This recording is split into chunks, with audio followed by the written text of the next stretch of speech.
Assalamualaikum warahmatullahi wabarakatuh.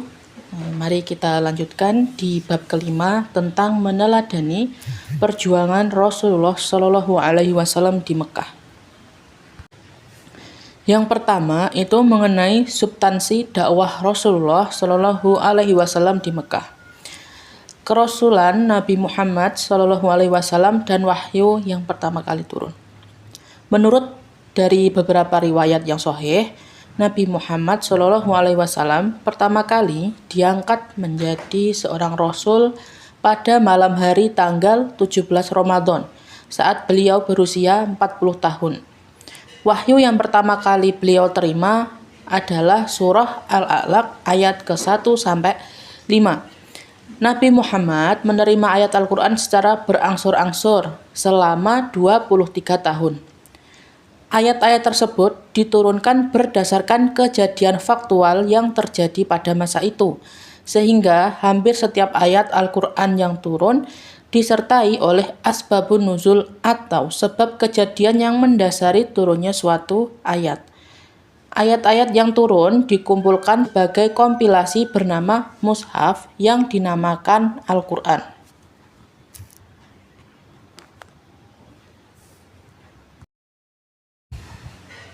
Selanjutnya adalah ajaran-ajaran pokok Rasulullah Shallallahu Alaihi Wasallam di Mekah. Yang pertama itu tentang akidah. Ajaran keimanan merupakan ajaran utama yang diembankan kepada Rasulullah yang bersumber kepada wahyu ilahi. Banyak sekali ayat Al-Quran yang memerintahkan beliau agar menyampaikan keimanan sebagai pokok ajaran agama Islam yang sempurna. Allah berfirman yang artinya, katakanlah Muhammad, dialah Allah Subhanahu wa Ta'ala yang Maha Esa. Allah Subhanahu wa Ta'ala tempat meminta kepada sesuatu. Allah Subhanahu wa Ta'ala tidak beranak dan tidak pula diperanakan, dan tidak ada sesuatu yang setara dengan Dia. Di dalam surah Al-Ikhlas ayat 1 sampai 4. Dan yang ajaran kedua itu tentang akhlak mulia. Nabi Muhammad mengajak agar sikap dan perilaku yang tidak terpuji yang dilakukan masyarakat Arab seperti berjudi, minuman keras, berzina, membunuh, dan kebiasaan buruk lainnya untuk ditinggalkan. Selain karena pribadi Nabi Muhammad Shallallahu Alaihi Wasallam dengan akhlaknya yang luhur, ajaran untuk memperbaiki akhlak juga bersumber dari Allah. Dalam firman-Nya, sesungguhnya orang yang mukmin ini bersaudara. Karena itu, damaikanlah antara kedua saudaramu yang berselisih dan bertakwalah kepada Allah Subhanahu wa Ta'ala agar kamu mendapat rahmat-Nya. Dalam surah Al-Hujurat ayat ke-10. Selanjutnya yaitu strategi dakwah Rasulullah di Mekah. Strategi dakwah Rasulullah di Mekah itu ada dua. Yang pertama dakwah secara rahasia atau diam-diam, al-dakwah bi al-sir, dan juga ada dakwah secara terang-terangan, al-dakwah bi al-jahr. Nah, di yang pertama Rasulullah menggunakan dakwah secara rahasia atau diam-diam agar tidak menimbulkan keresahan dan kekacauan di kalangan masyarakat Quraisy. Rasulullah memulai dakwahnya secara sembunyi-sembunyi.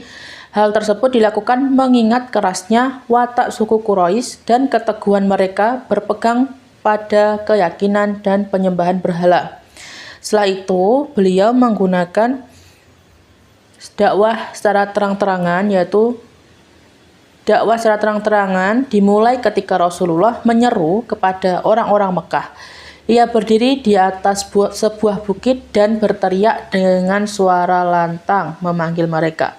Beberapa keluarga Quraisy menyambut seruannya. Kemudian ia berpaling kepada sekumpulan orang sambil berkata, "Wahai orang-orang, akankah kalian percaya jika saya katakan bahwa musuh Anda sekalian telah bersiaga di sebelah bukit atau sofa dan berniat menyerang nyawa dan harta kalian?" Mereka menjawab, "Kami tak mendengar Anda berbohong sepanjang hayat kami." Lalu ia berkata, "Wahai bangsa Quraisy, selamatkanlah dirimu dari neraka. Saya tak dapat menolong Anda di hadapan Allah Subhanahu wa Ta'ala. Saya peringatkan Anda sekalian akan siksaan yang pedih." Ia menambahkan, "Kedudukan saya seperti penjaga. yang mengamati musuh dari jauh dan segera berlari kepada kaumnya untuk menyelamatkan dan memperingatkan mereka tentang bahaya yang akan datang. Selanjutnya yaitu ketiga reaksi orang kafir Quraisy terhadap dakwahnya Rasulullah. Nah, di sini jadi tiga, yaitu mereka sombong dan angkuh, dan fanatisme buta terhadap leluhur, dan yang terakhir itu eksistensi dan persaingan dalam kekuasaan. Poin keempat yaitu contoh penyiksaan Quraisy terhadap Rasulullah Shallallahu Alaihi Wasallam dan para pengikutnya. Ada banyak, tapi kita ambil dua aja. Yang pertama itu Abu Lahab dan istrinya Ummu Jamil atau paman Rasulullah yang tidak pernah berhenti untuk melemparkan barang-barang kotor kepadanya. Contohnya pada suatu hari mereka melemparkan kotoran domba ke kepala Nabi Muhammad SAW. Dan juga Quraisy memboikot kaum muslimin. Kaum Quraisy memutuskan segala bentuk hubungan perkawinan dan perdagangan dengan Bani Hashim. Pemboikotan ini mengakibatkan kelaparan, kemiskinan, dan kesengsaraan bagi kaum muslimin.